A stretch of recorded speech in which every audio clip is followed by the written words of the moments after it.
yamakadai kuteerera panguva dzino ndiyo channel yenyu inonzi Kulian TV apo patinokupai ma updates nawu nezvinhu zvakasiyana-siyana zvinenge zvichiitika nekutora nzvimbo munyika yekwedu. Nhasi mangwanana ano tichisangana tichionesana zvinhu mamiriro zvakaita uri musi weFriday 26 June hazvina kumira mushe zvinhu zviri kuramba zvichingochinja, ma situations ari kuchinja every day. Nhasi tiri kutambira dzimwe nhau dziri panapa zvekare. Retired Major General Evaristo Dziwema, a senior former military officer who later served in a key position within Zimbabwe's civil service, he has died while undergoing treatment in India. During a distinguished career in public service spanning both the security sector and government administration, Dziwema had senior leadership roles including chief director in the Ministry of Youth and later in the Ministry of Veterans of the Liberation Struggle. He also served as a member of the Veterans of the Liberation Struggle Board. Widely regarded as a dedicated public servant, Dziwema was among a generation of senior officials who transitioned from military service to public administration, contributing to policy implementation and the welfare of Liberation War veterans through various state institutions. Ndo mamirira akaita nyaya yacho komanaka zvinopera mushere. Uya akadai auraiwa, uya akadai afa, uya zvakaoma. But the bad thing inyaya one asi nyaya yacho ine dzakawanda dzinorwadza pairi nyaya yacho pekuti unobva wazoenda wobva wanofira kuIndia uchinoitwa treatment, but tiri kutoti ndimi magenerals acho angambori mukati inyaya dzekuti dzanga dziri kufanira kunge dzichigadziriswa panguva yese yavo madhara yavachiri vapenyu, but kuzoenda unofira kuIndia panoda kuongororwa ipapo. Tichazotaura hedu nezvayo nyaya iyoyo because ndozviziva kuti vazhinji munange makawandirwawo nezvekuita, but since nguva ichiripo kudai so zvakakosha zviri very important kuti tigare tanzwa kuti vakuru vari pano nhasi vane shoko ripi ravari kuda kupa kune maZimbabweans. So without wasting much of the time, tisati tapinda pane mamwe matopics, tisati tapinda pane dzimwe nyaya dziri kupisa dzichange dzichizoitika muzuva ranhasi, regedza tigare tatanga nekupa Dr. Dim kana tinzwe kuti nhasi zvakamira sei. Komanda wemweya waripo here pasi pemuti, wakabata here muchira mutema, wari kudii ende wari kuti wari kuda kuzoita take over rini. Saka regai ndikusiyei mukateerera Dr. D panapa, then ndobva ndazouya ndichikupai ma-updates chaiwo ezvimwe zvizhinji zviri kuitika, but nyaya yandangofambira ndikokuzivisai kuti zvoni kwaine umwe general afa zvekare. Saka makafanira kuteerera mugare makagadzirira because nhasi pachabakafaya panapa. Vana veZimbabwe, ndini Dr. D, muzukuru wambuya nehanda. Nasekuru kwaGuvi vakabata tsvimbo yavo, ini ndakabata mucheka mutema wambuya nehanda. Ndiri pano pabako rine nyuchi, rine ruambira, rine zvese. Ndakati hai mundibate muone kuti munotsva sei. Saka nhasi vazukuru vambuya nehanda ndakutaurirai Zimbabwe yese. Muchiziva taneta. Ndakutaurira kuti Zimbabwe takaitora nengangani nepfuti nembumburu.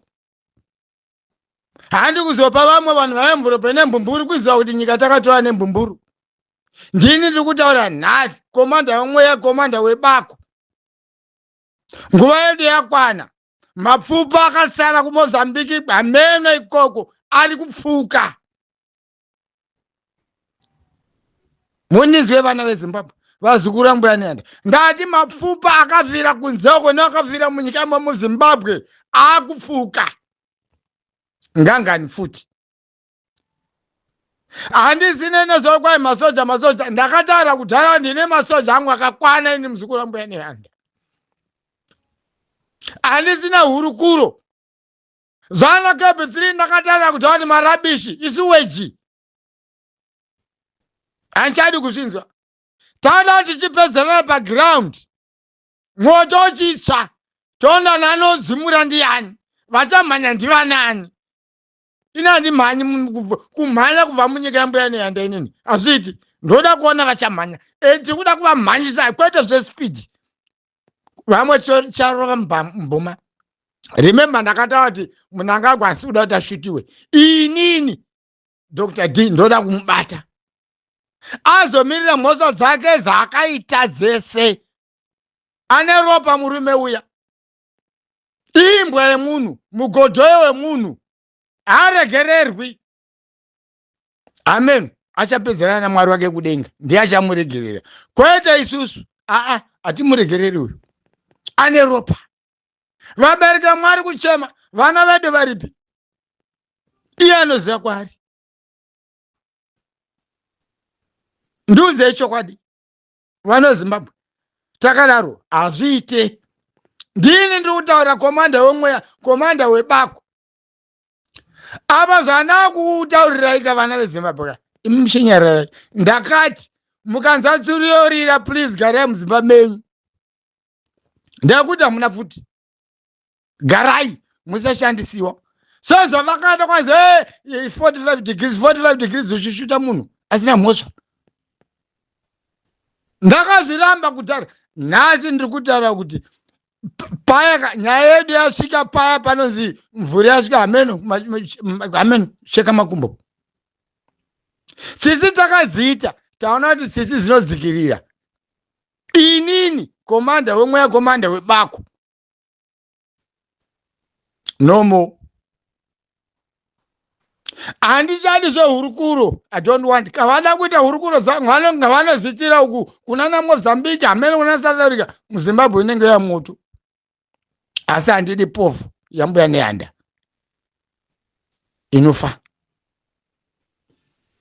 Varume jere vese ndakati kana suriyorira vakasungirwa zvenyika zveZimbabwe vari kubuda. Vatakati vachipinda. Varoyi ava, vatakati ava, vane ropa ava vanhu ava. Havaregererwa. Achazotonga imipovo ndimi muchazosarudza munhu wenyu wamunoda. Kuti utoona kuti uyu anenge ane chiremerero. Kwete izvi zvandiri kuona izvi, it's pure rubbish.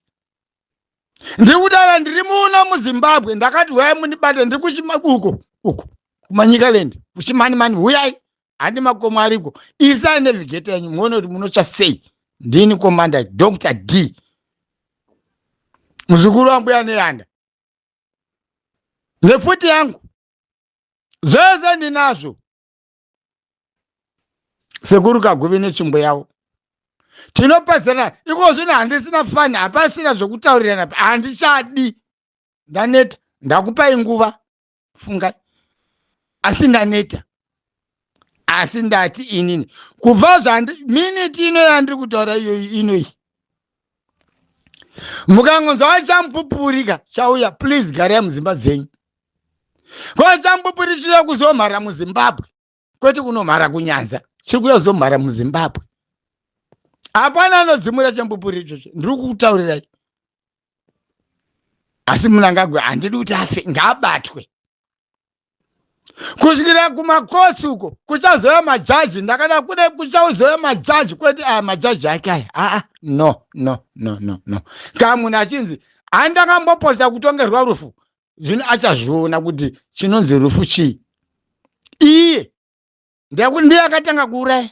Ane ropa munhu, makuva ari pasi apapa aMnangagwa haaverengeki, vamwe hamutomboazivi. Uyu Emerson benzi remunhu, ndiye munhu ane utsinyo singamboiti, haaregererwi uyu. Ndozvandava kuda kuti inini nemasoja angu fire force mapinza, ndakada kuti isi takabereka kudhara. Kwa zvimwe zvese zvamunoswera kunzwa zvese, ndakati ini nemasoja angu, ambuya nehanda.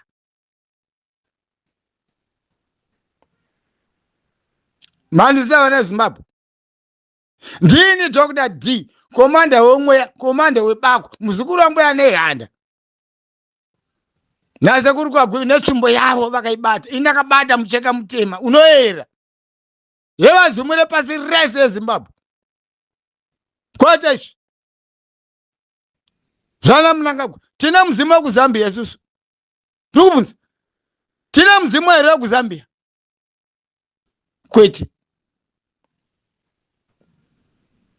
Ndati ndikuuzei, nhasi ndati nditaure apa zuva kwakutonhorera kudai ndiripo ini ndati ngavauye vandibate mani.